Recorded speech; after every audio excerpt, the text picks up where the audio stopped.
All right, back over to Lego.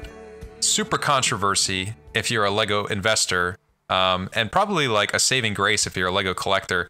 I'm right in the middle on this. Lego confirms retired sets are returning, relaunching with new set numbers. So the NASA Apollo Saturn V, one of my favorite sets, is coming back out after being retired just last year.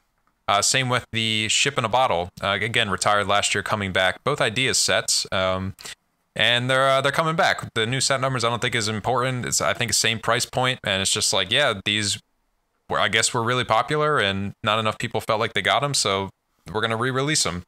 And I'm gonna make a whole video on this, so I don't want to get into it too much. And I do need to shout out BG and W on YouTube, because they both asked me about this like the day the news hit, and wanted to get on the cast. So thanks both of you for asking about it.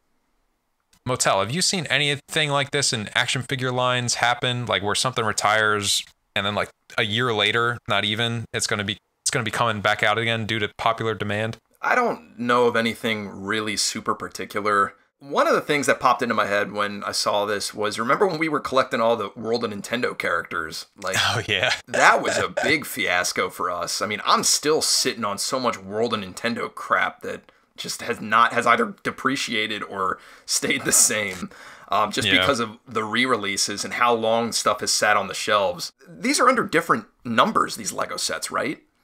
Yeah. So I don't know if that makes much of a difference. Okay, well, I was going to ask if that made a difference. So you're thinking it doesn't. Like the insane collector that's like, I need the box and I need both numbered sets because they're technically different. Like, yeah, most people rip it open and they build it, like the people that want it. So most buyers are not going to care. It's definitely going to impact investing, and I'll save most of the content here for the video, but I'll probably just end up giving it away here. So honestly, with this stuff, like if they're going to keep doing this, as an investor, you're going to have to factor this in to your buying decisions. And when you see something that either you think is retiring way too early, like a good example is the Treehouse set that's retiring this year. If you're like, yo, I think that's way too early of a retirement, I'm probably going to stay away from it because there's a good chance, high likelihood of being re-released. You can either go that route and just stay away from it, or you can buy it and decide to sell it like in 6 months to like close to a year. But I mean, these were re-released in less than a year, or at least announced that they're coming back. So I feel really bad for everybody that invested in them, and it's not going to make any money on them.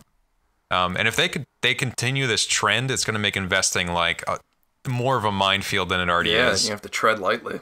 Yeah, and a lot of collectors are like, who cares? I hate the investors, more of this. And from a collecting standpoint, I understand. Like, if Lego just decided to open it up and just say, any set from our catalog from the last 10 years, you can buy it. Doesn't matter, you know? I would be all for that, dude. I think it would hurt their business a little bit because people wouldn't feel a need to buy them so immediately, but right. I'd be down for that as a collector. Obviously, as an investor, I wouldn't want that, but you know, I'm always torn because I'm right on the fence of those two camps.